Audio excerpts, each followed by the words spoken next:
ಹೌದು ಪ್ರೀತಿಯ ದೇವಜನರೇ, ಎಲ್ಲ ಕಾಲದಲ್ಲೂ ನಮಗೆ ಯೇಸು ಒಬ್ಬನೇ ಸಾಕು.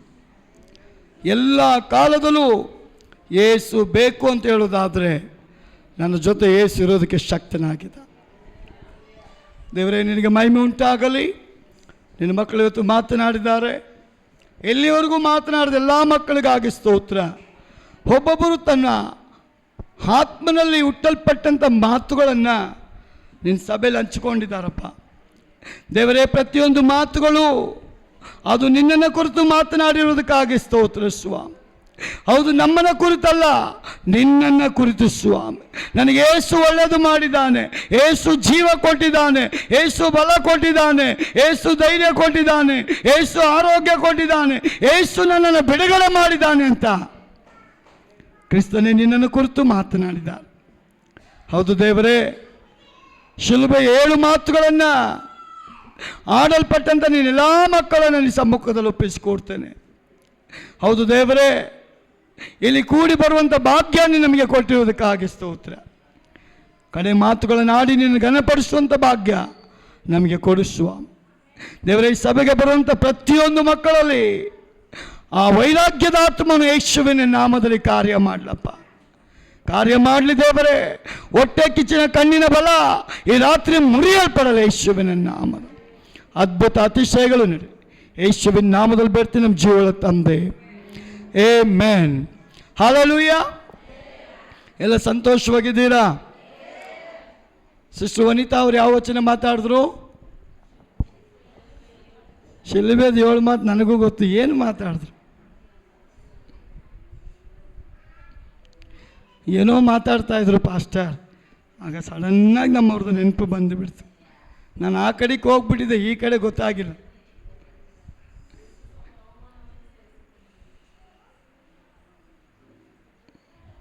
ಹೇಳ್ರಿ ನೋಡೋಣ ಯಾರಾದರೂ.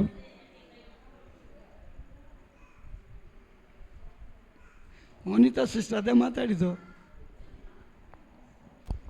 ನನ್ನ ಆತ್ಮವನ್ನು ನಿನ್ನ ಕೈಗೆ ಒಪ್ಪಿಸಿಕೊಡುತ್ತೆ ನೋಡಿ, ಅವರೇ ಹೇಳ್ಬಿಟ್ರು.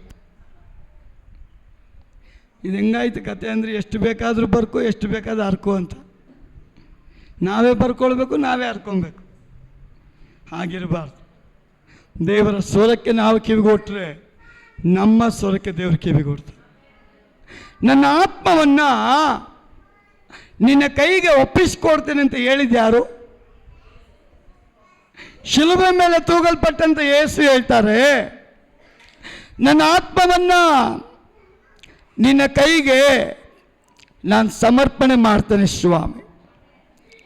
ಯೋಹಾನ್ ಬರೆದ ಸುವಾರ್ತೆ 10ನೇ ಅಧ್ಯಾಯ 18ನೇ ವಚನ ಈ ರೀತಿಯಾಗಿ ಹೇಳುತ್ತೆ, ನನ್ನ ಪ್ರಾಣವನ್ನು ಯಾರೂ ನನ್ನಿಂದ ತೆಗೆಯರು, ನನ್ನಷ್ಟಕ್ಕೆ ನಾನೇ ಅದನ್ನು ಕೊಡುತ್ತೇನೆ. ಅದನ್ನು ಕೊಡುವುದಕ್ಕೆ ನನಗೆ ಅಧಿಕಾರ ಉಂಟು, ಅದನ್ನು ತಿರುಗಿ ಪಡ್ಕೊಳ್ಳುವುದಕ್ಕೆ ನನಗೆ ಅಧಿಕಾರ ಉಂಟು. ಈ ಅಪ್ಪಣೆಯನ್ನು ನನ್ನ ತಂದೆಯಿಂದ ಪಡ್ಕೊಂಡಿದ್ದೇನೆ. ಒಂದು ಹಲ್ಲೆಲೂಯಾ. ನೋಡಿ, ನನ್ನ ಪ್ರಾಣವನ್ನು ಯಾರು ನನ್ನಿಂದ ತೆಗೆಯರು, ನನ್ನಷ್ಟಕ್ಕೆ ನಾನೇ ಅದನ್ನು ಕೊಡ್ತೀನಿ. ಅದನ್ನು ಕೊಡುವುದಕ್ಕೆ ನನಗೆ ಅಧಿಕಾರ ಉಂಟು. ನನ್ನ ಪ್ರಾಣವನ್ನು ಕೊಡೋದಕ್ಕೆ ನನಗೆ ಅಧಿಕಾರ ಉಂಟು, ಅದನ್ನು ತಿರುಗಿ ಪಡ್ಕೊಳ್ಳೋದಕ್ಕೆ ನನಗೆ ಅಧಿಕಾರ ಉಂಟು. ಈ ಅಪ್ಪಣೆಯನ್ನು, ಈ ಪರ್ಮಿಷನನ್ನು, ಈ ಪವರನ್ನು, ಈ ಅಧಿಕಾರವನ್ನು ಕಳಿಸಲ್ಪಟ್ಟಂಥ ತಂದೆಯಿಂದ ನಾನು ಹೊಂದಿಕೊಂಡಿದ್ದೇನೆ ಅಂತ ಶಿಲುಬೆ ಮೇಲೆ ತೂಗಲ್ಪಟ್ಟಂಥ ಯೇಸು ಕಡೆಯದಾಗಿ ಮಾನವ ಕುಲಕ್ಕೆ ಅವನು ಎಚ್ಚರಿಸುತ್ತಾ, ಧೈರ್ಯಪಡಿಸುತ್ತಾ ವಾಗ್ದಾನ ಮಾಡ್ತಾ ಇದ್ದಾನೆ, ಭಯ ಪಡಬೇಡ್ರಿ, ನನ್ನ ಪ್ರಾಣವನ್ನು ಕಿತ್ಕೊಳ್ಳೋದಕ್ಕೆ ಶತ್ರು ಕೈಲಾಗಲ್ಲ.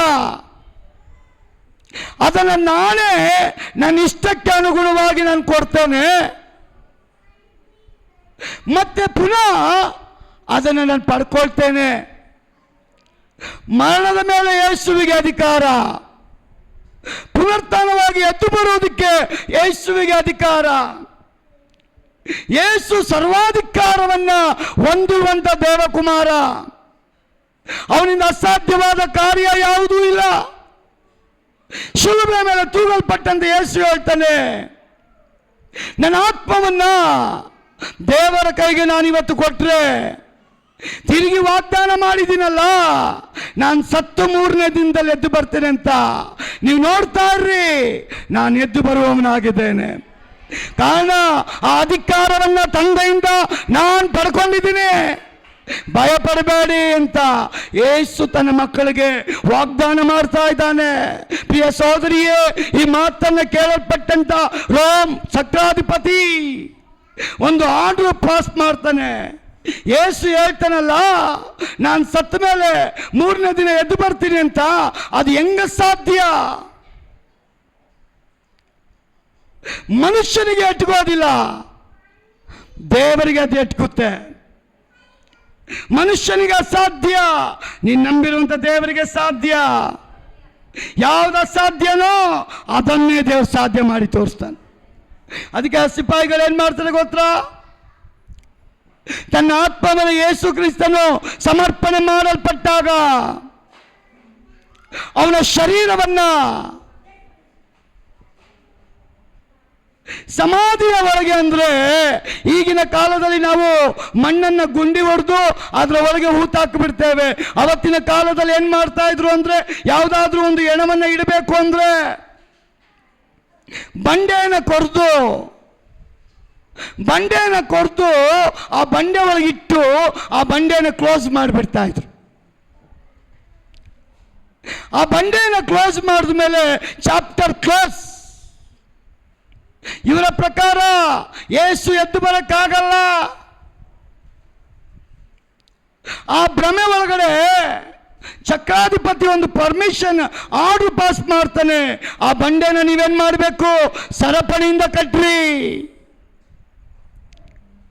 ಸಿಪಾಯಿಗಳನ್ನ ಇಡ್ರಿ. ಚರಿತ್ರೆ ಹೇಳ್ತದೆ, 10 ಅಡಿಗೆ ಆಯುಧಗಳನ್ನು ಹಿಡಿಯಲ್ಪಟ್ಟಂತ ಸಿಪಾಯಿಗಳು ಯೇಸುವಿನ ಶರೀರವನ್ನು ಇಡಲ್ಪಟ್ಟಂತ ಆ ಸ್ಥಳದ ಸುತ್ತಲೂ, ಸರೌಂಡಿಂಗ್ ಸುತ್ತಲೂ ಎಲ್ಲ ಹಗಲು ರಾತ್ರಿ ಕಣ್ಬಿಟ್ಟವರಾಗಿ ಕಾಯ್ತಾ ಇರಬೇಕು. ನಿದ್ರೆ ಮಾಡೋ ಹಾಗಿಲ್ಲ, ಎಚ್ಚರಿಕೆಯಿಂದಿರಬೇಕಂತ ರಾಜಾಜ್ಞೆ. ಕಾರಣ ಏನ್? ಅವರೆಲ್ಲರೂ ನೋಡ್ತಾ ಇದ್ರು ಯೇಸುವಿನ ಕಡೆ. ಈ ಯೇಸು ನಿಜವಾಗಲೂ ದೇವರ ಮನುಷ್ಯನ, ದೇವರ ಮಗನ. ಇಷ್ಟೊಂದು ಭೂಲೋಕದಲ್ಲಿದ್ದಾಗ ಅತಿಶಯಗಳನ್ನು ಮಾಡಿದ್ನಲ್ಲ. ಅವನ ಒಂದು ಮಾತೇನಪ್ಪ? ನನ್ನನ್ನು ಶಿಲುಬೆಗೆ ಹಾಕ್ತೀರಾ? ಭಯ ಇಲ್ಲ ನನಗೆ. ಹೊಡಿತೀರಾ? ಭಯ ಇಲ್ಲ ನನಗೆ. ಕಾರಣ ದೇವರಿಂದ ಕಳಿಸಲ್ಪಟ್ಟಂತ ಯಜ್ಞದ ಕುರಿಮರಿಯಾಗಿ ಬಂದು ನನ್ನ ಕೆಲಸವನ್ನ ನಾನು ಮಾಡಿದ್ದೇನೆ. ಆತನು ಹೇಳ್ತಾನೆ, ನನ್ನ ಆತ್ಮವನ್ನ ಕಿತ್ಕೊಳ್ಳೋದಕ್ಕೆ ಸೈತಾನನಿಗೆ ಅವಕಾಶ ಇಲ್ಲ.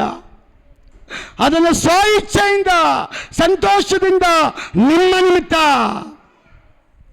ನನ್ನ ದೇವರ ಕೈಗೆ ಅದನ್ನು ಸಮರ್ಪಣೆ ಮಾಡ್ತಾನೆ.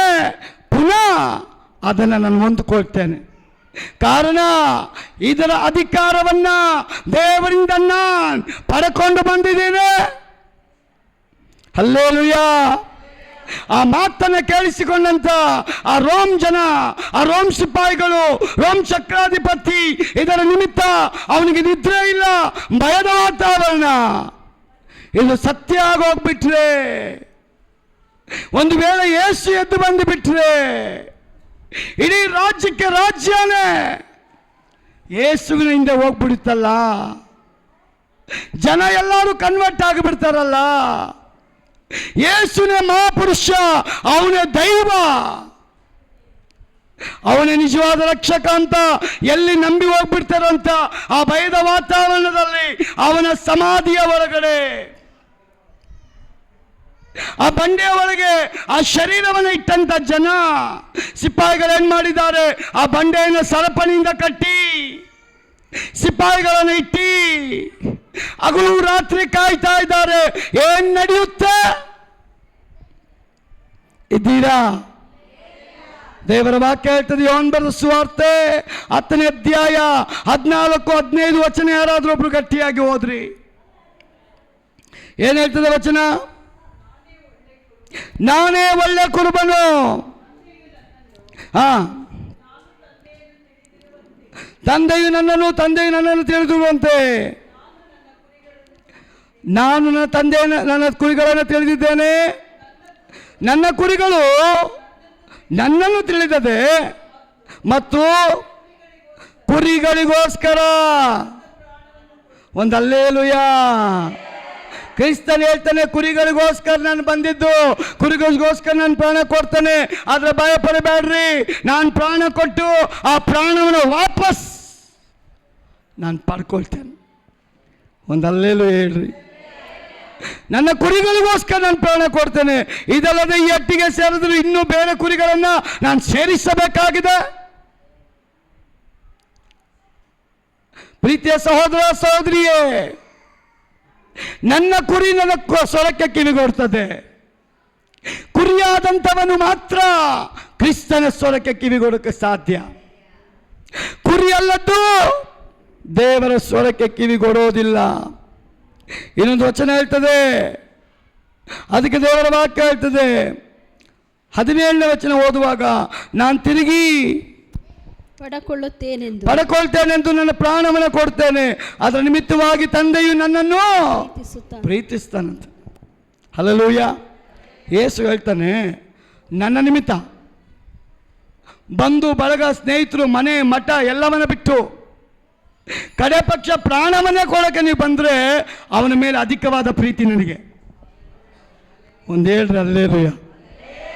ಬಂಧು ಬಳಗ, ಸ್ನೇಹಿತರು ಇವುಗಳನ್ನೆಲ್ಲ ಬಿಟ್ಟು ಕಡೆ ಪಕ್ಷ ಲಾಸ್ಟ್ಗೆ ನಿನ್ನ ಪ್ರಾಣವನ್ನೇ ಕರ್ತನಿಗೋಸ್ಕರ ಕೊಡೋದಕ್ಕೆ ಬರುವಂಥ ಭಕ್ತನ ಮೇಲೆ ದೇವರ ಪ್ರೀತಿ ಅಧಿಕ. ಅದಕ್ಕೆ ಯೇಸು ಹೇಳ್ತಾನೆ, ಕುರಿಗಳಿಗಾಗಿ ನನ್ನ ಪ್ರಾಣ ಕೊಡುವುದರ ಮೂಲಕವಾಗಿ ನನ್ನ ತಂದೆ ನನ್ನನ್ನು ಪ್ರೀತಿಸ್ತಾನಂತೆ. ಹಲ್ಲೆಲೂಯಾ. ಕುರಿಗಳಿಗೋಸ್ಕರ ಪ್ರಾಣ ಕೊಡುವ ಕುರುಬನಾಗಿರುವ ಯೇಸುವನ್ನ ತಂದೆಯಾದ ದೇವರು ಪ್ರೀತಿ ಮಾಡ್ತಾನಂತೆ. ಯೇಸುವನ್ನ ಪ್ರೀತಿ ಮಾಡುವ ನೀನ್ ಯಾರಿಗೋಸ್ಕರ ಜೀವನ, ಯಾರಿಗೋಸ್ಕರ ಈ ಬದುಕು, ಯಾರಿಗೋಸ್ಕರ ಬಾಳ್ತಾ ಇದ್ದೀರಾ? ಪ್ರಿಯ ಸಹೋದರಿಯೇ, ಶಿಲುಬೆ ಮೇಲೆ ತೂಗಲ್ಪಟ್ಟಂತೆ ಯೇಸು ಹೇಳ್ತಾನೆ, ನನ್ನ ಆತ್ಮವನ್ನು ಕೊಡೋದಕ್ಕೂ ನನಗೆ ಅಧಿಕಾರ ಇದೆ, ಅದನ್ನು ಪಡ್ಕೊಳ್ಳೋಕ್ಕೂ ನನಗೆ ಅಧಿಕಾರ ಇದೆ. 3ನೇ ದಿನ ಎದ್ದು ಬರ್ತಾನೆ ಅಂತ ಕಾಯ್ತಾ ಇದ್ದಾರಲ್ಲ, ಅವ್ರಿಗೆಲ್ಲ ಒಂದು ಶಾಕಿಂಗ್ ನ್ಯೂಸ್ ಇತ್ತು. ಯಾಕಂದ್ರೆ ದೇವರ ವಾಕ್ಯ ಹೇಳ್ತದೆ, ಆಕಾಶ ಭೂಮಿ ಹರಿದು ಹೋಗುತ್ತೆ, ದೇವರ ಬಾಯಿಂದ ಬಂದ ಮಾತು ಅಳಿದು ಹೋಗಲ್ಲ. ಯೇಸು ಇದ್ದಾಗಲೇ ಚಿಕ್ಕ ಪ್ರಾಯದ ಹುಡುಗನನ್ನ, ಲಾಜರನನ್ನ, ಸತ್ತು ಹೋದವರನ್ನ ಅವನು ಎಬ್ಬಿಸಿದಾನ್ರಿ. ಅದನ್ನು ಶಿಲುಬೆ ಮೇಲೆ ಹೇಳ್ತಾನೆ, ಕೊಡೋದಕ್ಕೂ ಪಡ್ಕೊಳ್ಳೋದಕ್ಕೂ ಅಧಿಕಾರ ನನ್ನ ಹತ್ರ ಇದೆ. ಸತ್ತೋಗಿದ್ದಾರ, ಭಯ ಪಡಬೇಡ, ಯೇಸುವಿನ ನಾಮದಲ್ಲಿ ಅವನು ಬದುಕ್ತಾನೆ. ಎಷ್ಟು ಜನ ನಂಬ್ತೀರಾ? Hallelujah, hallelujah. ಲಾಜರ್ ಸತ್ತೋಗಿದ್ದಾನೆ, ಇನ್ನು ಯೇಸು ಶಿಲುಬೆ ಮೇಲೆ ಹೋಗಿಲ್ಲ. ಆಗಲೇ ಅಧಿಕಾರವನ್ನು ದೇವರು ತೋರಿಸ್ತಾ ಇದ್ದಾನೆ. ಲಾಜರ್ ಮನೆಗೂ ಯೇಸು ಸ್ವಾಮಿಗೂ ಒಂದು ನಿಕಟವಾದ ಒಂದು ಸಂಪರ್ಕ, ಒಳ್ಳೆಯ ಪ್ರೀತಿ, ಒಳ್ಳೆಯ ಸಂಬಂಧ, ಒಳ್ಳೆಯ ಪ್ರಾರ್ಥನಾ ಕೂಟ ಅಲ್ಲಿ ನಡೀತಾ ಇತ್ತಲ್ಲ. ಜನ ನೋಡ್ತಾ ಇದ್ರು ಯೇಸು ಬಂದು ಹೋಗೋದನ್ನ.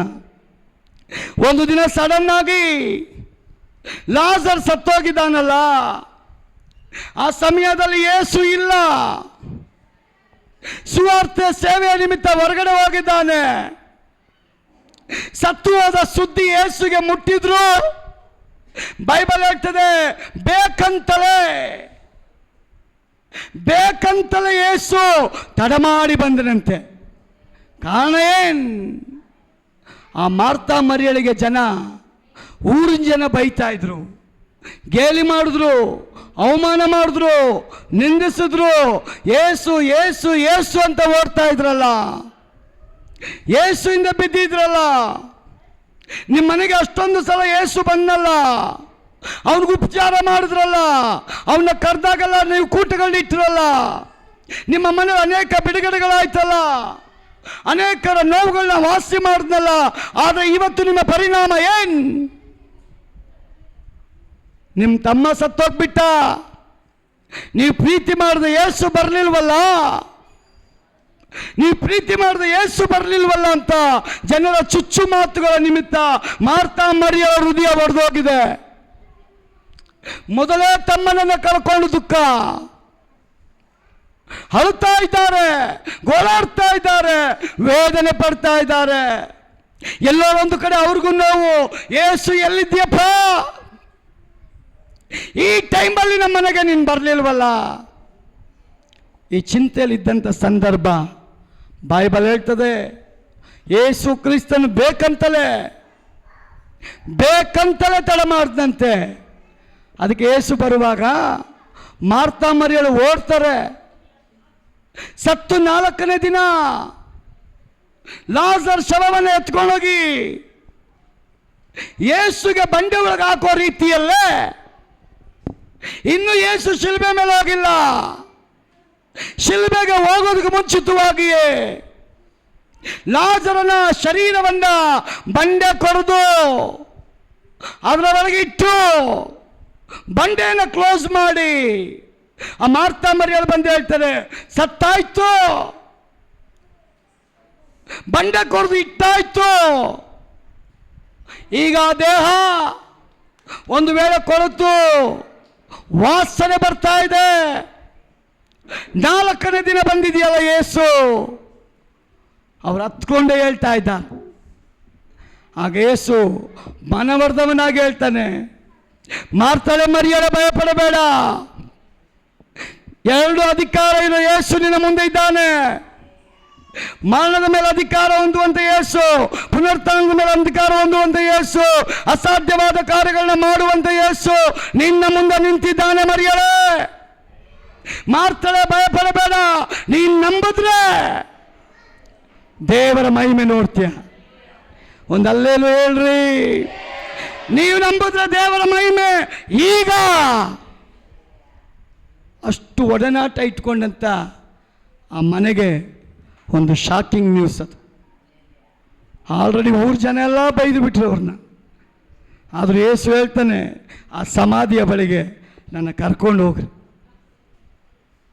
ಅವ್ರು ತಡ್ಕಾಡ್ತಾರೆ. ತಡ್ಕಾಡೋದು ಅಂದರೆ ಒದ್ದಾಡ್ತಾರೆ, ಒಳ್ಳೆ ವರ್ಡ್. ಇವ್ರಿಗೆ ಡೌಟ್, ಸತ್ತ 4 ದಿನ ಆಗಿದೆ, ವಾಸನೆ ಬರ್ತಾ ಇದೆ, ಯೇಸು ಬಂದು ಇವಾಗ ಏನು ಮಾಡ್ತಾನೆ ಅಂತ. ದೇವರಿಗೆ ಸ್ತೋತ್ರ. ಮನುಷ್ಯನಿಗೆ ಅಸಾಧ್ಯ, ನೀನು ನಂಬಿದ ದೇವರಿಗೆ ಸಾಧ್ಯ. ಆದ್ರೂ ಯೇಸು ಹೇಳ್ತಾನೆ, ನೀನು ನಂಬಿದ ದೇವರ ಮಹಿಮೆಯನ್ನು ಕಾಣ್ತೀಯಮ್ಮ. ಅಲ್ಲಿ ನಡೆಯುವಂತ ಕಾರ್ಯ ಬೇರೆ. ಆ ಸಮಾಧಿಯ ಬಳಿಗೆ ಹೋಗಿ ಆತನ ಹೇಳ್ತಾನೆ, ಬಂಡೆಯನ್ನು ಸರಿಸ್ರಿ. ಸರಿಸಲ್ಪಟ್ಟಾಗ ದೇವರ ವಾಕ್ಯ ಹೇಳ್ತದೆ, ಈ ಯೇಸು ಪರಲೋಕದ ದೇವರ ಮುಂದೆ ಅವನು ಪ್ರಾರ್ಥನೆ ಮಾಡ್ತಾನೆ, ದೇವರ ಈಗ ನಿನ್ನ ಮಗಳನ್ನು ನೀನ್ ಘನಪಡಿಸು. ಸುಮ್ಮನೆ ಪ್ರಾರ್ಥನೆ ಮಾಡಿಲ್ಲ, ಲಾಜರನಿಗಾಗಿ, ಅಲ್ಲಿನ ಜನರ ರಕ್ಷಣೆಗಾಗಿ, ಆತ್ಮಗಳ ರಕ್ಷಣೆಗಾಗಿ, ಆತ್ಮಗಳ ಪರಿವರ್ತನೆಗಾಗಿ. ಎಲ್ಲ ಬೈದ್ರಲ್ಲ, ಅವಮಾನ ಮಾಡಿದ್ರಲ್ಲ, ಗೇಲಿ ಮಾಡಿದ್ರಲ್ಲ, ರೇಗಿಸಿದ್ರಲ್ಲ, ನಿಂದಿಸಿದ್ರಲ್ಲ, ನೀನು ಯೇಸು ದೇವರಲ್ಲ ಅಂತ ಹೇಳಿದ್ರಲ್ಲ, ಅವರನ್ನು ರಕ್ಷಣೆಗೆ ತರೋದೇ ದೇವರ ಚಿತ್ತ ಆಗಿತ್ತು. ಆತನ ಹೇಳ್ತಾನೆ, ಈ ಹಟ್ಟಿಗೆ ಸೇರದೇ ಇರುವಂಥ ಅನೇಕ ಕುರಿಗಳೈತೆ, ಅವುಗಳನ್ನು ನಾನು ಸೇರಿಸಬೇಕಾಗಿದೆ. ಕೆಲವೊಂದು ಕುರಿ ಅದ್ಭುತ ನೋಡಿದ್ರೇ ಬರೋದು, ಕೆಲವೊಂದು ಕರಿ ಪ್ರಭಾವ ನೋಡಿದ್ರೇ ಬರೋದು, ಕೆಲವೊಂದು ಕುರಿಗೆ ಸರಿಯಾಗಿ ಪಟ್ಟು ಬಿದ್ರೇ ಬರೋದು. ಅವನು ಹೇಳ್ತಾನೆ, ಈ ಹಟ್ಟಿಗೆ ಸೇರದೇ ಇರುವ ಅನೇಕ ಕುರಿಗಳಿದೆಯಲ್ಲ. ಪ್ರಿಯ ಸಹೋದರಿ, ಯೇಸುವಿನ ಒಂದೇ ಪ್ರಾರ್ಥನೆ, ದೇವಾ ಈ ಸ್ಥಳದಲ್ಲಿ ನಿನ್ನ ಮಗನನ್ನು ನೀನ್ ಘನಪಡಿಸಪ್ಪ. ಆ ಒಂದು ಪ್ರಾರ್ಥನೆ, ಆ ಒಂದೇ ಒಂದು ಕಣ್ಣೀರು. ನೋಡ್ತಾ ನೋಡ್ತಾ ನೋಡ್ತಾ ಇರೋಂಗೆ ಜನ ಎಲ್ಲ ಜಮಾಯಿಸ್ಬಿಟ್ರು. ಗ್ರಾಮ ಗ್ರಾಮಗಳಿಂದ ಬಂದುಬಿಟ್ರು. ಏಸು ಬಂದಿದ್ದಾನಂತೆ, ಏಸು ಬಂದಿದ್ದಾನಂತೆ, ಏಸು ಬಂದಿದ್ದಾನಂತೆ. ಲಾಜರ್ ಸಮಾಧಿ ಹತ್ರ ಏಸು ಬಂದಿದ್ದಾನಂತೆ. ಅಲ್ಲೇನ್ ಚಮತ್ಕಾರ ನಡೆಯುತ್ತೋ ನೋಡೋಣ ಬನ್ನಿ. ಹಲ್ಲೇಲೂಯಾ. ಜನ ನಡೆಯೋದಕ್ಕಿಂತ ನೋಡೋರೇ ಜಾಸ್ತಿ, ನಡೆಯೋರು ಕಡಿಮೆ, ನೋಡೋರು ಜಾಸ್ತಿ. ಅದಕ್ಕೆ ಪ್ರವಾದನೆಯಲ್ಲಿ ಯೋಹಾನ ಬರೀತಾನೆ, ಈ ಪ್ರವಾದನ ವಾಕ್ಯಗಳನ್ನು ಓದುವಂಥವರು ನೋಡುವಂಥವರು ಆಗಿರೋದೇ ಕೈಗೊಂಡು ನಡಿಬೇಕಂತೆ. ಹಲ್ಲೇಲೂಯಾ. ನೀವು ಹಿಡ್ದಿರೋ ದೇವರು ಸತ್ಯ ದೇವರು. ಆ ಸತ್ಯ ಮಾರ್ಗನ ಗಟ್ಟಿಯಾಗಿ ಹಿಡ್ಕೊಳ್ರಿ. ಅಸತ್ಯಕ್ಕೆ ಬಿದ್ದೋಗ್ಬೇಡ್ರಿ, ಸುಳ್ಳಿಗೆ ಮಾರ್ಕೊಂಬೇಡ್ರಿ, ಅನೀತಿಗೆ ಮಾರ್ಕೊಂಬೇಡ್ರಿ. ಎಲ್ಲ ಡೊಂಬರಾಟಗಳಿಗೆ ನೀವು ಮಾರ್ಕೊಂಬೇಡ್ರಿ. ನಿಮ್ಮ ಆತ್ಮ ಪ್ರಾಣ ಶರೀರವನ್ನು ದೇವರಿಗೆ ಸಮರ್ಪಣೆ ಮಾಡಲ್ಪಟ್ಟವರಾಗಿ ನೀವು ಜೀವಿಸೋದಾದರೆ ನಾನು ಎದೆ ತಟ್ಟಿ ಹೇಳ್ತೇನೆ, ನನ್ನ ದೇವರು ನಿಮ್ಮನ್ನು ಕೈ ಬಿಡೋದೇ ಇಲ್ಲ. ಹಲ್ಲೇಲೂಯಾ. ಮಾರ್ತಾ ಮರಿಯಳಿಗೆ ಅವಮಾನ ಆಗಿತ್ತಲ್ಲ, ನಿಂದನೆಗೆ ಒಳಗಾಗಿದ್ರಲ್ಲ, ಇಡೀ ಗ್ರಾಮಕ್ಕೆ ಗ್ರಾಮನೇ ಗೇಲಿ ಮಾಡಿದ್ರಲ್ಲ. ಯೇಸು ಸ್ವಾಮಿ ಆ ಸಮಾಧಿಯ ಬಂಡೆಯ ಬಾಗಿಲನ್ನು ತೆಗೆಸಿ ಅವನ ಮುಂದೆ ನಿಂತುಕೊಂಡು, ಲಾಜರನೇ ಹೊರಗೆ ಬಾ.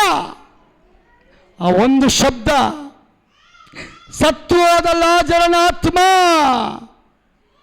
ಬೇರೆಯವರ ಮೇಲಲ್ಲ, ಲಾಜರನ ಮೇಲನೆ. ಒಂದು ಆಮೇಲೆ ಹೇಳ್ರಿ. ಲಾಜರನ ಆತ್ಮನದ ಮೇಲೆ ಅದು ಬಂದ ನಿಮಿತ್ತವಾಗಿ ಅವನು ಹೊರಗೆ ಬರ್ತಾ ಇದ್ದಾನ್ರಿ. ಇದಕ್ಕೆ ಕಾರಣ ಏನ್ರಿ? ದೇವರ ವಾಕ್ಯ ಹೇಳ್ತದೆ, ನನ್ನ ಆತ್ಮವನ್ನ ಕೊಡೋದಕ್ಕೂ ಅದನ್ನು ಪಡ್ಕೊಳ್ಳೋದಕ್ಕೂ ನನ್ನ ಹತ್ರ ಅಧಿಕಾರ ಇದೆ. ಹಲ್ಲೇಲೂಯಾ. ಯೇಸುಗೆ ಎಲ್ಲ ಸಾಧ್ಯ, ಯೇಸುಗೆ ಎಲ್ಲ ಸಾಧ್ಯ. ಲಾಜರ್ ಬಂದ, ಮಾರ್ತಾ ಮರಿಯಳು ಮಾತ್ರ ಸಂತೋಷ ಪಡಲಿಲ್ಲ. ಗ್ರಾಮಕ್ಕೆ ಗ್ರಾಮ, ಊರಿಗೆ ಊರೇ ಆ ಸುದ್ದಿ ಹರಡ್ತಾ ಇದ್ದಂಗೆ ಅವ್ರ ಕೈಕಾಲು ನಡಗಕ್ಕೆ ಸ್ಟಾರ್ಟ್ ಆಗೋಯ್ತು. ಯೇಸುನ ನೋಡಕ್ಕೆ ಭಯ ಬಂದು ಬಿಡ್ತು. ಇಂಥ ಮಹಿಮೆಯುಳ್ಳ ದೇವರ, ಅತಿಶಯನಾದ ದೇವರ, ಸತ್ತವನ ಮೇಲೆ ಇವನು ಅಧಿಕಾರ ಮಾಡ್ತಾನಲ್ಲ, ಕಮ್ಮಿ ಆಯ್ತು. ಹಲ್ಲೇಲೂಯಾ. ಯಾವುದ್ರ ಮೇಲೆ ಅಧಿಕಾರ ಮಾಡ್ತಾ ಇದ್ದಾನೆ? ಸತ್ತ ಹೆಣದ ಮೇಲೆ ಅಧಿಕಾರ ಯೇಸು ಮಾಡ್ತಾನೆ. ಆಮೆನ್. ಅವನು ಹೇಳ್ತಾನೆ, ನನ್ನ ಆತ್ಮ ಕೊಡೋದಕ್ಕೂ ವಾಪಸ್ ಬರೋಸೋದಕ್ಕೂ ಅಧಿಕಾರ ನನಗಿದೆ. ನನ್ನ ತಂದೆಯಿಂದ ಅದನ್ನು ಪಡ್ಕೊಂಡು ಬಂದಿದ್ದೀನಿ. ಭೂಲೋಕದಲ್ಲಿ ತುಂಬ ದೇವರು ಅಂತ ಆರಾಧನೆ ಮಾಡ್ತಾರೆ, ಆದರೆ ಯೇಸು ಸತ್ಯ ದೇವರು, ಜೀವವುಳ್ಳ ದೇವರು. ಜೀವ ಇರೋರಿಗೆ ನಿತ್ಯ ಜೀವ ಕೊಡೋ ದೇವರ ಯೇಸು. ಜೀವ ಇರೋರಿಗೆ ನಿತ್ಯ ಜೀವ ಕೊಡೋದು ಯಾರು? ಜೋರಾಗಿ ಹೇಳ್ಬೇಕು, ಯೇಸು ಅಂತ. ಜೀವ ಇರೋರಿಗೆ ನಿತ್ಯ ಜೀವಕ್ಕೆ ಟ್ರಾನ್ಸ್ಫರ್ ಮಾಡೋದು ಯಾರ್ರೀ? ಯೇಸುನ ನಂಬಲ್ಪಟ್ಟವರಿಗೆ ಮಾತ್ರ. ಪ್ರಿಯ ಸಹೋದರಿ, ಲಾಜರ್ ಬಂದ, ಅವನು ಜೀವಂತವಾಗಿರೋ ದಿನದ ತನಕ ಅವನು ಕರ್ತನಿಗಾಗಿ ಜೀವಿಸ್ತಾನಂತೆ. ಅಲ್ಲಿ ಜನನೇ ಬರ್ತಾ ಇರಲಿಲ್ವಲ್ಲ, ಊರಿಗೂರೇ ಯೇಸುವನ್ನು ಆರಾಧನೆ ಮಾಡೋಕ್ಕೆ ಪ್ರಾರಂಭ ಮಾಡ್ತಾರೆ. ಹಾಗಾದರೆ ಶಿಲುಬೆ ಮೇಲೆ ಹೋಗಿ ಆಮೇಲೆ ಬಂದು ಅವನು ನನಗೆ ಈ ಅಧಿಕಾರ ಐತೆ ಅಂತ ಹೇಳಲಿಲ್ರಿ. ಶಿಲುಬೆಗೆ ಹೋಗೋಕ್ಕೆ ಮುಂಚೆನೇ ಒಂದು ಡೆಮೋ ಪೀಸ್ ತೋರಿಸ್ತಾನೆ. ಲಾಜರ್ ಎದ್ದು ಬಂದುಬಿಟ್ಟ, ಹುಡುಗ ಎದ್ದು ಬಂದುಬಿಟ್ಟ, ಹುಡುಗಿ ಎದ್ದು ಬಂದುಬಿಟ್ಲು. ಅಸಾಧ್ಯವಾದ ಕಾರ್ಯಗಳನ್ನ ದೇವರು ಮಾಡಿಬಿಟ್ಟ. ಪ್ರಿಯ ಸಹೋದರಿಯೇ, ಒಬ್ಬ ಎಲಿಯ ಸತ್ತವನ್ನ ಎಬ್ಬಿಸ್ತಾನೆ ಅಂದರೆ, ಒಬ್ಬ ಎಲೀಷ ಸತ್ತವನ್ನ ಎಬ್ಬಿಸ್ತಾನೆ ಅಂದರೆ, ಎಸೆಕ್ಕಲ್ ಒಬ್ಬನ ಎಬ್ಬಿಸ್ತಾನೆ ಅಂದರೆ, ನಿಜವಾದ ದೇವರಾಗಿ ಬಂದಂಥ ಯೇಸು ಸತ್ತು ಎದ್ದು ಬರ್ತಾನೆ. ಆ ಯೇಸು ಹೇಳ್ತಾನೆ, ನನ್ನ ಹತ್ರ ಇರುವಂಥ ಅಧಿಕಾರ ಸಾಧಾರಣವಾದ ಅಧಿಕಾರ ಅಲ್ಲ. ಸರ್ವ ಸೃಷ್ಟಿಗಳು ನನಗೆ ಅಡ್ಡ ಬೀಳಲೇಬೇಕು. ಮೇಲೆ ಅಡ್ಡ ಬೀಳಬೇಕು, ಭೂಲೋಕ ಅಡ್ಡ ಬೀಳಬೇಕು, ಪಾತಾಳ ಅಡ್ಡ ಬೀಳಬೇಕು. ಅವರನ್ನು ಇವತ್ತು ನಾವು ಅಡ್ಡ ಬೀಳೋದಾದರೆ ನಿಮಗೆಲ್ಲ ಅಡ್ಡ ಬೀಳ್ತದಂತೆ. ಹಲ್ಲೇಲೂಯಾ. ಎಷ್ಟು ಜನ ನಂಬ್ತೀರಾ? ಯೇಸುಗೆ ನೀವೆದ್ದು ಬಿದ್ದರೆ ನಿಮಗೆಲ್ಲ ಅಡ್ಡ ಬೀಳ್ತದಂತೆ. ಯೋಶ್ವ ದೇವರನ್ನ ಕಂಡುಕೊಂಡಂಥ ಮನುಷ್ಯನಾದ ನಿಮಿತ್ತ ಯುದ್ಧದಲ್ಲಿ ಸೋತೋಗಬಾರ್ದು ಅಂತ ಸೂರ್ಯನಿಗೆ ಒಂದು ಕಮಾಂಡ್, ಚಂದ್ರನಿಗೆ ಒಂದು ಕಮಾಂಡ್. ಹಲ್ಲೇಲೂಯಾ. ಸೂರ್ಯ ಚಂದ್ರ ಅಳ್ಳಾಡ್ಲಿಲ್ಲ, ಹಂಗೆ ನಿಂತ್ಕೊಂಡ್ಬಿಡ್ತಂತೆ ಯುದ್ಧ ಮುಗಿಯೋವರೆಗೂ. ಕಾರಣ ಏನು? ದೇವರ ಶಕ್ತಿಯನ್ನು ತನ್ನ ಭಕ್ತರಲ್ಲಿ ಇಟ್ಟಿದ್ದ. ನೀವು ನಂಬ್ತಿರೋ ಇಲ್ಲೋ, ಮಧ್ಯಾಹ್ನ ಮೋಡ ಮುಚ್ಕೊಂಡ್ಬಿಟ್ಟಿತ್ತು, ಹೌದಾ ಇಲ್ಲ? ಮಳೆ ಬರ್ತಾ ಇದೆಯಾ? ಹೇಳ್ರಿ ಹೇಳ್ರಿ. ನಿಮ್ಮ ಪ್ರಾರ್ಥನೆಗೆ ದೇವ್ರು ಕೇಳಿದ. ಇದನ್ನು ನೀವು ನಂಬ್ರಿ, ನಿಮ್ಮ ಮನೇಲಿ ದೊಡ್ಡ ಕಾರ್ಯ ದೇವ್ರು ಮಾಡ್ತಾರೆ. ಬಾಯಿ ಬಿಟ್ಟು ನಾತ್ ಬಾಯಿ ಬಿಡಬಾರ್ದು. ಏನಂತ ನಾತ್ ಬಾಯಿ ಅಂದರೆ? ಆಗಲ್ಲ ಆಗಲ್ಲ ಆಗಲ್ಲ ಆಗಲ್ಲ ಅಂತ ನೆಗೆಟಿವ್ ಮಾತಾಡ್ಬಾರ್ದು. ಮಳೆ ಬರಲ್ಲ, ಬಂದರೂ ಪರವಾಗಿಲ್ಲ, ನಿಮ್ಮ ಬಾಯಲ್ಲಿ ಏನಿರಬೇಕು? ಮಳೆ ಬರಲ್ಲ. ನಾನು ನಂಬಿ ಪ್ರಾರ್ಥನೆ ಮಾಡಿದೆ, ನನ್ನ ನಂಬಿಕೆ ಸಕ್ಸಸ್ ಆಯಿತು.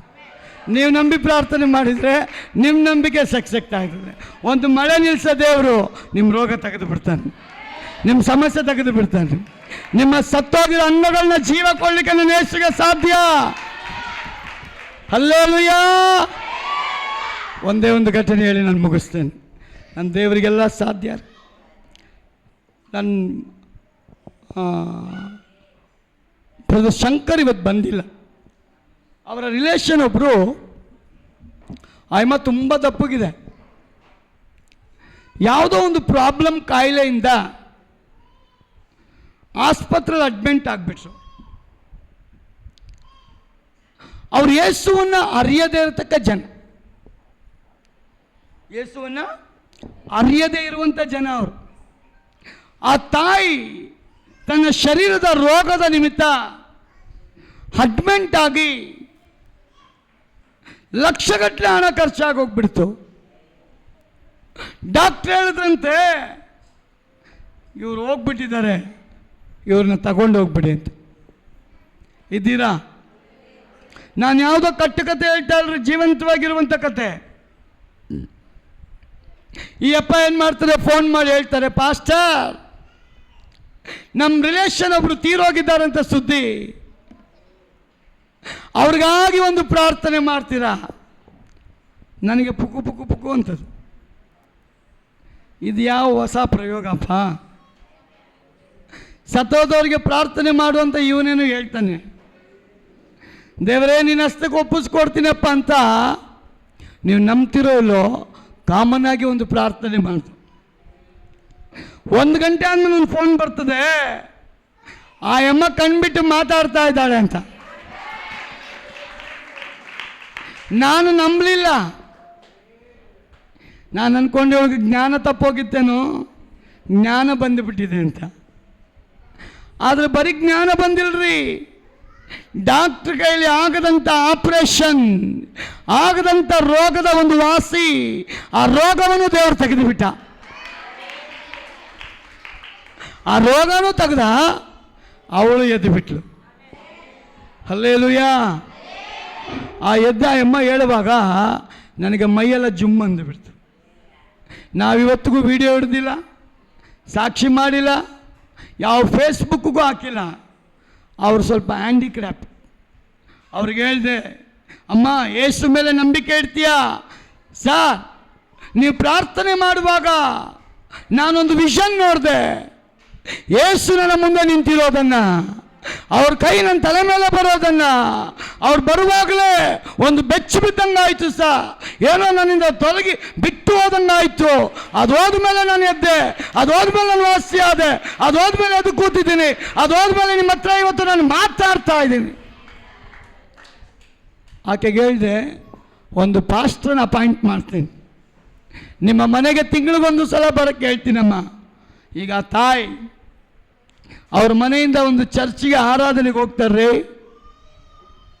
ಆಟೋಗೆ 1,000 ರೂಪಾಯಿ ಖರ್ಚು ವಾರಕ್ಕೆ. ಎಷ್ಟು? 1,000 ಆಟೋ ಬಿಲ್. ಈ ತಾಯಿನ ಕರ್ಕೊಂಡೋಗಿ ಕರ್ಕೊಂಡು ಬರಬೇಕು, 1,000 ಕೊಡ್ತಾಳೆ. ಆಕೆ ಒಂದು ಮಾತು ಹೇಳ್ದಮ್ಮ, ನಿನ್ನ ಮನೆಯಲ್ಲವರು ಪರವಾಗಿಲ್ಲ, ಒಂದು ಪಾಸ್ಟ್ರು ಬಂದು ನಿನಗೆ ಪ್ರೇಯರ್ ಮಾಡ್ತಾರೆ. ಅವಳು ಹೇಳ್ತಾಳೆ, ಅಯ್ಯ ಈ ದೇಹಕ್ಕೆ ಲಕ್ಷಗಟ್ಟಲೆ ನಾನು ಹಣ ಹಾಕಿಬಿಟ್ಟೆ, ಲಕ್ಷಗಟ್ಟಲೆ ಹಣ ಹಾಕಿಬಿಟ್ಟೆ. ನನಗೆ ಬಿಡುಗಡೆ ಕೊಟ್ಟ ದೇವರಿಗೋಸ್ಕರ ನನ್ನ ಜೀವ ಇರುವ ದಿನದ ತನಕ ನನ್ನ ಜೀವ ಇರುವವರೆಗೂ ಎಷ್ಟು ಸಾವಿರವಾದರೂ ಪರವಾಗಿಲ್ಲ, ನಾನು ಆಲಯಕ್ಕೆ ಹೋಗ್ತೇನೆ. ಆಲಯಕ್ಕೆ ಹೋಗಿ ನನ್ನ ದೇವರಿಗೆ ನಾನು ಸಾಕ್ಷಿ ಹೇಳ್ತೇನೆ. ಆ ತಾಯಿ ಸಾಕ್ಷಿ ಕೊಡುವಾಗ ಇಡೀ ಸಭೆ ಕಣ್ಣಲ್ಲಿ ನೀರು ಹಾಕಿದೆ.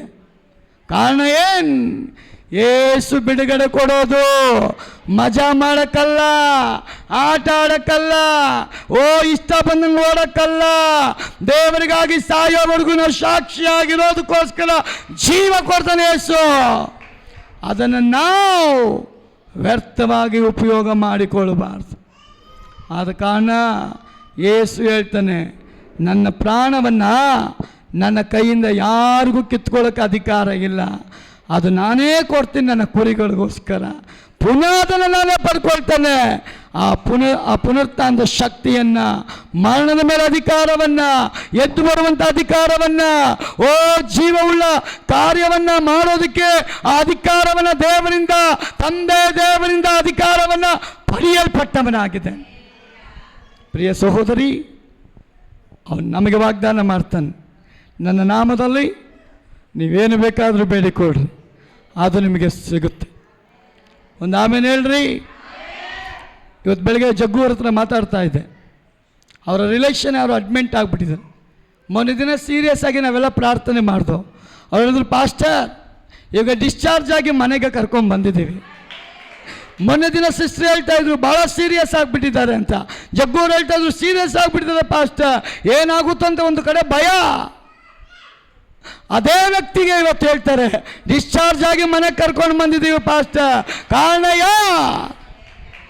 ಕಾರಣ ನನ್ನ ನಿನ್ನ ದೇವರು ಯೇಸು ಸ್ವಾಮಿ. ನಾನು ನಿನ್ನ ಆರಾಧನೆ ಮಾಡುವಂಥ ಯೇಸು ಸ್ವಾಮಿ. ನೀನಿಟ್ಟು ನಂಬಿಕೆಯಿಂದ ಪ್ರಾರ್ಥನೆ ಮಾಡುವಾಗ ಅಸಾಧ್ಯವಾದ ಕಾರ್ಯವನ್ನು ಮಾಡಲಿಕ್ಕೆ ನಾನು ಯೇಸುವಿಗೆ ಮಾತ್ರ ಸಾಧ್ಯ, ಇನ್ಯಾರಿಂದಲೂ ಸಾಧ್ಯ ಇಲ್ಲವೇ ಇಲ್ಲ. ಆದ ಕಾರಣ ಪ್ರಿಯ ಸಹೋದರ ಸಹೋದರಿ, ಅಂತ ಒಳ್ಳೆ ಯೇಸುವನ್ನು ಯಾವ ರೀತಿಯಾದ ನಂಬಿಕೆ ಇಟ್ಟು ನೀನು ಜೀವಿಸ್ತಾ ಇದ್ದೀಯ, ಅವನ ಸನ್ನಿಧಾನದಲ್ಲಿ ಸಮಯ ಕಳೆಯುವಂಥ ನೀವೇ ನಿಜವಾಗ್ಲೂ ಭಾಗ್ಯವಂತರು. ಅವನ ಸನ್ನಿಧಾನದಲ್ಲಿ ಇರುವಂಥ ನೀವುಗಳೇ ನಿಜವಾಗಲೂ ಭಾಗ್ಯವಂತರು. ಹೊರಗಡೆ ಇರೋರು ಭಾಗ್ಯವಂತರಲ್ಲಮ್ಮ, ಒಳಗಡೆ ಇರೋರೇ ಭಾಗ್ಯವಂತರು. ಅವನ ಹೆಸರು ಹೇಳೋರೇ ಭಾಗ್ಯವಂತರು. ಅವನ ಆಜ್ಞೆನ ಪಾಲನೆ ಮಾಡೋರೇ ಭಾಗ್ಯವಂತರು. ಅವನ ಆಜ್ಞೆಗೆ ಅನುಗುಣವಾಗಿ ನಡೆಯುವಂಥವರೇ ನಿಜವಾಗ್ಲೂ ಭಾಗ್ಯವಂತರು. ಒಂದು ಆಮೇಲೆ ಹೇಳ್ರಿ. ಹಲ್ಲೆಲೂಯಾ. ಇದು ಓದಬೇಕಾ?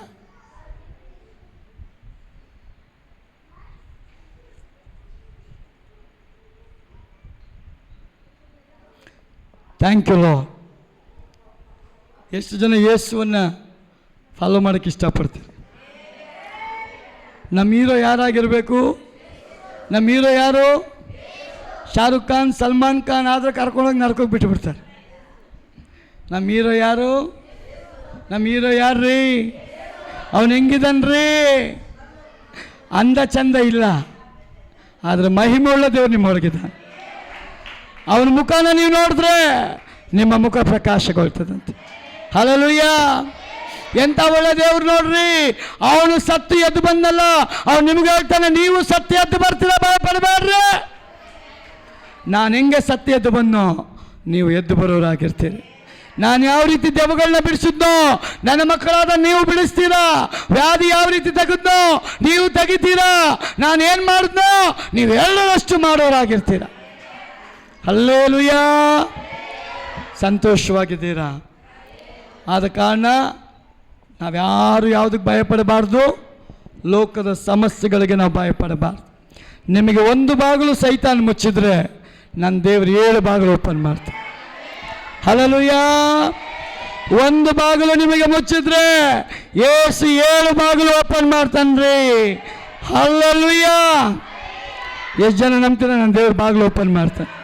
ಅದಕ್ಕೆ ಅವನು ಹೇಳ್ಬಿಡ್ತಾನೆ, ನಾನು ನಿಮಗೋಸ್ಕರ ತೆಗೆದಂಥ ಬಾಗಿಲು ಅದನ್ನು ಯಾರು ಹೇಳ್ರಿ ಮುಚ್ಚಕ್ಕಾಗಲ್ಲ. ಅವನು ನಿಮ್ಮ ಲೈಫಲ್ಲಿ ಮುಚ್ಚಿಬಿಟ್ರೆ ಅದನ್ಯಾರು ತೆಗಿಯೋಕ್ಕಾಗಲ್ಲ. ಆಮೆನ್.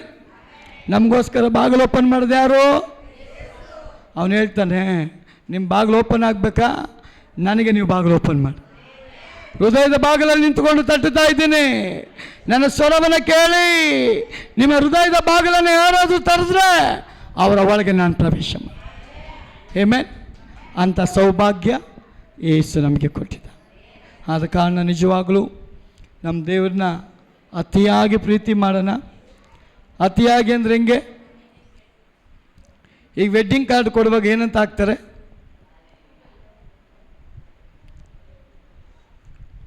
ಹೇಳ್ರಿ. ಈಗೆಲ್ಲ ಮುಂಚೆ ಥರ ಇಲ್ಲ, ಹೋಗಿ ಮನೆ ಬಾಗಿಲಲ್ಲಿ ಬರ್ಕೊಡಲ್ಲ.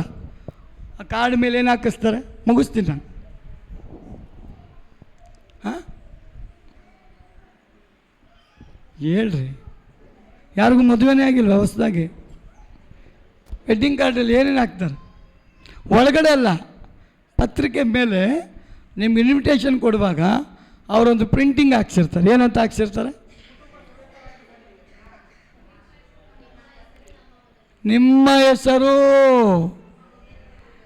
ಹುರ್ಕೊಂಬಂದಿರ್ತಾನೆ ಅವನು, ಉರಿತಾ ಇರ್ತದೆ ಒಳಗಡೆ. ಕೊಡುವಾಗ ಹುಡ್ಕೊಂಡು ಕೊಡ್ತಾನೆ. ಅವನೇನು ಹಾಕ್ಸಿರ್ತಾನೆ? ನಿಮ್ಮ ಹೆಸರು ಯಾವಾಗ ಹೋಗುತ್ತೆ ಉಸಿರು ಅಂತ. ನಿಮ್ಮ ಹೆಸರು ನಮ್ಮ ಮನದಲ್ಲಿ. ಇದು ಡೂಪ್ಲಿಕೇಟ್. ಆದರೆ ಯೇಸು ಹೇಳ್ತಾನೆ, ನನ್ನ ಪ್ರೀತಿ ಮಾಡಿದ್ರ ನಿಮ್ಮ ಹೃದಯದಲ್ಲಿ ನಾನಿದೆ. ಹಲ್ಲೆಲೂಯಾ. ಆದ ಕಾರಣ ಈ ರಾತ್ರಿ ಶಿಲುಬೆ ಮೇಲೆ ಆಡಿದಂಥ 7 ಮಾತುಗಳನ್ನು ಜನಗಳು ಮೆಲುಕು ಹಾಕಬೇಕು. ಯಾವಾಗ ಮೆಲುಕು ಹಾಕಬೇಕು? ವರ್ಷಕ್ಕೊಂದು ಸಲ ಅಲ್ಲ, ಈ 40 ಡೇಸಲ್ಲಿ ಅಲ್ಲ, 7 ದಿನ ಶಿಲುಬೆ ಹಾದಿಯಲ್ಲಿ ಅಲ್ಲ, ಈ ಈಸ್ಟರ್ ಮುಗಿದ ಮೇಲೂ ಪ್ರತಿದಿನ ಆ ಶಿಲುಬೆನ ನಾವು ನೋಡಬೇಕು. ಯಾರೆಲ್ಲ ಶಿಲುಬೆನ ನೋಡ್ತಿರೋ ಆ ಶಿಲುಬೆ ಕಷ್ಟ ಪ್ರೀತಿ ಎರಡನ್ನು ನಿಮಗೆ ಕಲಿಸ್ಕೊಡ್ತದೆ. ಕಡೆ ಒಂದು ಮಾತೇಳಿ ನಾನು ಮುಗಿಸ್ಬಿಡ್ತೇನೆ. ಒಂದು ಸೇವಕರು ತನ್ನ ಹೆಂಡತಿ ಜೊತೆ ಆರಾಧನೆ ಮಾಡೋಕ್ಕೆ ಅಂತ ಹೋಗ್ತಾಯಿದ್ರು. ಕಾರಲ್ಲಿ ಹೋಗ್ತಾ ಇರುವಂಥ ಸಂದರ್ಭ ಸಡನ್ನಾಗಿ ಒಂದು ಕ್ಯಾಂಟರ್ ಬಂದು ಕಾರ್ಗೆ ಡಿಕ್ಕಿ ಹೊಡೆದು ಸೇವಕರು ಸತ್ತೋಗ್ಬಿಡ್ತಾರೆ. ಅವ್ರ ಹೆಂಡತಿ ಬದುಕ್ಬಿಡ್ತಾಳೆ. ಒಂದೇ ನೋವು ಹೆಂಡತಿಗೆ, ನನ್ನ ಗಂಡ ಸತ್ತೋಗ್ಬಿಟ್ನಲ್ಲ. ಅವಳೇನು ಮಾಡ್ತಾಳೆ? ಸತ್ತೋದಂತ ಅವರ ಗಂಡನ ಆ ಶರೀರವನ್ನು ತೆಗೆದುಕೊಂಡು ಮನೆಗೆ ತಗೊಂಡು ಹೋಗ್ತಾ ಇಲ್ಲ, ಶವ ಸಂಸ್ಕಾರ ಮಾಡೋಕ್ಕೆ ತಗೊಂಡು ಹೋಗ್ತಾ ಇಲ್ಲ. ಅವಳ ಒಳಗಡೆ ಎಂಥ ಒಂದು ಕಾನ್ಫಿಡೆನ್ಸ್ ಅಂದರೆ, ಆರಾಧನೆ ನಡೆಯುವಂಥ ದೇವರ ಆಲಯಕ್ಕೆ ಆ ಶರೀರವನ್ನು ತೆಗೆದುಕೊಂಡು ಹೋಗಿ ಒಂದು ಘನ ಸೇವಕರ ಮುಂದೆ ಗಂಡನ ಶರೀರವನ್ನಿಟ್ಟು ಅವಳೊಂದು ಮಾತು ಹೇಳ್ತಾಳೆ, ಅಯ್ಯ, ನನ್ನ ಗಂಡನನ್ನು ನಾನು ಕಳ್ಕೊಳ್ಳೋಕ್ಕೆ ಇಷ್ಟಪಡ್ತಾ ಇಲ್ಲ. ಇನ್ನೂ ಸ್ವಲ್ಪ ಕಾಲ ಅವರಿದ್ದು ದೇವರ ಸೇವೆಯನ್ನು ಮಾಡಬೇಕು. ಅದು ನನ್ನ ಆಸೆ. ನಾನು ನಂಬ್ತೀನಿ, ನನ್ನ ಪ್ರಾರ್ಥನೆಯನ್ನು ದೇವ್ರು ಕೇಳ್ತಾನೆ. ನೀವು ಪ್ರಾರ್ಥನೆ ಮಾಡೋದಾದರೆ ನನ್ನ ಗಂಡನಿಗೆ ಜೀವ ಬರುತ್ತೆ. ದಯಮಾಡಿ ನನ್ನ ಗಂಡನಿಗೋಸ್ಕರ ನೀವು ಕೈ ಇಟ್ಟು ಪ್ರಾರ್ಥನೆ ಮಾಡಿ. ಆಕೆ ಒಂದು ನಿರೀಕ್ಷೆಯ ಪ್ರಾರ್ಥನೆ ಆ ಸೇವಕರ ಮನ ಕಲಕ ಬಿಡ್ತು. ಅವ್ರಿಗೊಂದೇ ಆಶ್ಚರ್ಯ. ಪ್ರಿಯ ಸಹೋದರ ಸಹೋದರಿಯೇ, ಇಡೀ ಸಭೆ ಕೈಗಳನ್ನು ಮೇಲಕ್ಕೆತ್ತಿ ದೇವಾದಿ ದೇವನನ್ನು ಘನಪಡಿಸ್ತಾ ಇದೆ. ದೇವರ ಸಹೋದರಿಯ ನಂಬಿಕೆ ಹುಸಿಯಾಗಬಾರ್ದಪ್ಪ. ಆಕೆ ನಂಬಿಕೆಗೆ ಆಧಾರವಾಗಿ ನಿನ್ನ ಶಕ್ತಿ ಇಳಿದು ಬರಲಿ. ಆ ಸೇವಕರೆಲ್ಲ ಪ್ರಾರ್ಥನೆ ಮಾಡಿದ್ರು. ಸ್ವಲ್ಪ ಸಮಯ ಪ್ರಾರ್ಥನೆ ಮಾಡ್ತಾ ಮಾಡ್ತಾ ಮಾಡ್ತಾ ಇರೋಂಗೆ ಅವ್ರ ಗಂಡು ಬಿಟ್ಟು ಎದ್ದು ಬಿಟ್ಟ. ಅವನ ಗಂಡನಿಗೆ ಹೋದ ಉಸಿರು ಹೋದ. ಆ ಗಂಡ ಬದುಕಿದ್ದಾನೆ. ಅವನು ಹೇಳ್ತಾನೆ, ಅಯ್ಯೋ ನನ್ನನ್ನು ಯಾಕೆ ನೀವು ಕರೆದು ಬಿಟ್ರಿ? ಎಂಥ ಒಂದು ಸುಂದರವಾದ ಒಂದು ದೃಶ್ಯ. ಲೋಕಕ್ಕೆ ಹೋಗಿ ಅಲ್ಲಿ ದೇವಾದಿ ದೇವನನ್ನು ಕಾಣುವಂಥ ಒಂದು ಅವಕಾಶ ನನಗೆ ಸಿಕ್ಕಿತ್ತು. ಅಲ್ಲಿರುವಾಗಲೇ ನಿಮ್ಮೆಲ್ಲರ ವಿಜ್ಞಾಪನೆ ನಿಮಿತ್ತವಾಗಿ ದೇವರು ನನ್ನನ್ನು ವಾಪಸ್ ಕಳಿಸಿಬಿಟ್ಟ. ಅದರ ಅರ್ಥ, ನೀತಿವಂತನ ಪ್ರಾರ್ಥನೆಗೆ ದೇವರು ಬಹಳ ಬಲ ಇಟ್ಟಿದ್ದಾನೆ. ಸಾಧಾರಣವಾದ ಪ್ರಾರ್ಥನೆ ಆಗಿರಲ್ಲ ನೀತಿವಂತನ ಪ್ರಾರ್ಥನೆ. ನಮಗೆ ನಾವೇ ನೀತಿವಂತರಂತ ಹೇಳ್ಕೊಂಡ್ರೆ ಪ್ರಯೋಜನ ಇಲ್ಲ. ನನಗೆ ಕಳಿಸಲ್ಪಟ್ಟಂತ ದೇವರು ಹೇಳಬೇಕು, ಇವನು ಪ್ರಾರ್ಥನೆ ಕೂತ್ರೆ ಅವನು ಬಿಡಲ್ಲ ನನ್ನ ಅಂತ. ಇವನು ಪ್ರಾರ್ಥನೆ ಕೂತ್ರೆ ಇವನು ಬಿಡಲ್ಲ, ಇವಳು ಪ್ರಾರ್ಥನೆ ಕೂತ್ರೆ ಇವಳು ಬಿಡಲ್ಲ ಅಂತ ಒಂದು ಪ್ರಾರ್ಥನಾ ವೀರಳು ನಾನು ಮತ್ತು ನೀವು ಆಗಬೇಕು. ಆಗ ಸತ್ತು ಹೋದವ್ರನ್ನೂ ಎಬ್ಬಿಸುವಂಥ ಶಕ್ತಿ ದೇವರು ನನಗೂ ನಿಮಗೆ ಕೊಡೋದಕ್ಕೆ ಶಕ್ತನಾಗಿ. ವಿತೌಟ್ ಪ್ರೇಯರ್, ಪ್ರಾರ್ಥನೆ ಇಲ್ಲದೆ ನೀವೇನನ್ನೂ ಸಾಧನೆ ಮಾಡೋಕ್ಕಾಗೋದೆ. ಪ್ರಾರ್ಥನೆ ಮಾಡ್ತಾ ಬನ್ನಿರಿ, ನಿಮ್ಮನ್ನು ದೇವರು ಉಪಯೋಗ ಮಾಡ್ತಾನೆ. ಹಲ್ಲೆಲೂಯಾ. ದೇವರು ಉಪಯೋಗ ಮಾಡಬೇಕಾ ನಾವೇ ಉಪಯೋಗ ಆಗಬೇಕಾ? ದೇವರು ಉಪಯೋಗ ಮಾಡಬೇಕು, ನಾವೇನು ಮಾಡಬೇಕು? ಮೌನ ಕಾಯ್ತಾ ಇರಬೇಕು. ನೀವು ಕಾಯಿರಿ, ನಿಮ್ಮ ಕೈ ಹಿಡಿದು ನಿಲ್ಲಿಸ್ಕೊಂಡು ದೇವ್ರ ವಾಕ್ಯದ ಮೂಲಕ ನಿಮ್ಮನ್ನು ಆಶೀರ್ವದಿಸಲಿ. ಪ್ರಾರ್ಥನೆ ಮಾಡೋಣ. ದೇವರೇ, ನಿನ್ನ ವಾಕ್ಯದ ಮೂಲಕ ನೀನು ನಮ್ಮನ್ನು ಬಲಪಡಿಸೋದಕ್ಕಾಗಿ ನಿನಗೆ ಸ್ತೋತ್ರ. ಈ 4ನೇ ದಿನದ ಕೂಟದಲ್ಲೂ ನೀನು ನಡೆಸ್ಕೊಟ್ಟಿದ್ದಕ್ಕಾಗಿ ನಿನಗೆ ಮಹಿಮೆ. ಹೌದು ದೇವರೇ, ಬಂದಂಥ ಎಲ್ಲ ದೇವ ಜನರಿಗಾಗಿ ನಾನು ಸ್ತೋತ್ರ ಮಾಡ್ತೇನೆ. ಬಂದವರು ಯಾರು ಬರಿಗೈಲಿ ಹೋಗೋದು ಬೇಡ. ನಿನ್ನ ಬಲದಲ್ಲಿ ಹೋಗಲಿಕ್ಕೆ ಕೃಪೆ ಕೊಡು, ಅಭಿಷೇಕದಲ್ಲಿ ಹೋಗಲಿಕ್ಕೆ ಕೃಪೆ ಕೊಡು, ಸ್ವಸ್ಥತೆಯಲ್ಲಿ ಹೋಗಲಿಕ್ಕೆ ಕೃಪೆ ಕೊಡು. ನಿಮ್ಮ ಸೇವಕನಾದ ನಾನು ಪ್ರತಿಯೊಬ್ಬರನ್ನ ತಂದೆ, ಮಗ, ಪರಿಶುದ್ಧಾತ್ಮ ತ್ರೇಕ ದೇವರ ಹೆಸರಿನಲ್ಲಿ ಆಶೀರ್ವದಿಸ್ತೇನೆ. ಯಾರೆಲ್ಲ ಏನು ಪ್ರಾರ್ಥನೆ ಮಾಡ್ತಾ ಇದ್ರು, ನೀತಿಗೆ ಅನುಗುಣವಾದ ಪ್ರಾರ್ಥನೆಗೆ ಜಯ ಸಿಗಲಿ ಸ್ವಾಮಿ. ಅದ್ಭುತ ಮಾಡು. ನಾಳೆ ದಿನದಲ್ಲಿರುವಂಥ ಗುಡ್ ಫ್ರೈಡೆಗಾಗಿ ಸ್ತೋತ್ರ. ಕುಟುಂಬವಾಗಿ ಪ್ರತಿಯೊಬ್ಬರು ಭಾಗವಹಿಸಲಿ. ನಿನ್ನ ನಾಮ ಮಹಿಮೆ ಪಡಲಿ. ದೇವರೇ, ಬಂದವರು ನಿನ್ನನ್ನು ಗಣಪಡಿಸೋದಕ್ಕೋಸ್ಕರ ಅನೇಕರನ್ನ ಕೊಂಡು ತರಬೇಕಂತ ಬಯಸಿರುವಾಗ, ಯಾರು ನಾಳೆ ಬರಬೇಕೋ ಆ 4 ದಿಕ್ಕಿಂದ ಅವ್ರನ್ನ ಕೊಂಡು ತಾರಪ್ಪ. ದೇವರೇ, ಮಳೆ ಆಗಲಿ ಗಾಳಿ ಆಗಲಿ ನಮ್ಮ ಆರಾಧನೆಗೆ ತಡೆ ಮಾಡದೆ ಯೇಸುವಿನ ನಾಮದಲ್ಲಿ ಕಟ್ಟಲ್ಪಡಲಿ ಎಂದು ನಾನು ಪ್ರಾರ್ಥಿಸ್ತೇನೆ. ಅದ್ಭುತ ಮಾಡು. ಎಲ್ಲ ಮಹಿಮೆ ನಿನಗೆ. ಯೇಸುವಿನ ನಾಮದಲ್ಲಿ ಪ್ರಾರ್ಥನೆ ಮಾಡಿ ಬೇಡಿ ಹೊಂದಿಕೊಳ್ತೇವೆ ನಮ್ಮ ಜೀವಳ ತಂದೆ. ಆಮೇನ್. ನಾವು ದೇವರ ಆಶೀರ್ವಾದ ಹೊಂದಿಕೊಳ್ಳೋಣ. ನಮ್ಮ ಕರ್ತನಾದ ಯೇಸು ಕ್ರಿಸ್ತನ ಕೃಪೆ, ತಂದೆಯಾದ ದೇವರ ಪ್ರೀತಿ, ಪರಿಶುದ್ಧಾತ್ಮನ ಐಕ್ಯತೆ, ಸಹವಾಸ, ಅನ್ಯೋನ್ಯತೆ ವಿಶೇಷವಾಗಿ ಈ 4ನೇ ದಿನದ ಕೂಟದಲ್ಲಿ ಭಾಗವಹಿಸಲ್ಪಟ್ಟಂಥ ಎಲ್ಲ ದೇವಜನರೊಂದಿಗೆ ಎಂದಿನಿಂದ ಕರ್ತನ ಬರೋಣದವರೆಗೂ ಎಂದೆಂದಿಗಿರುವುದಾಗಲಿ. ಆಮೇನ್, ಆಮೇನ್.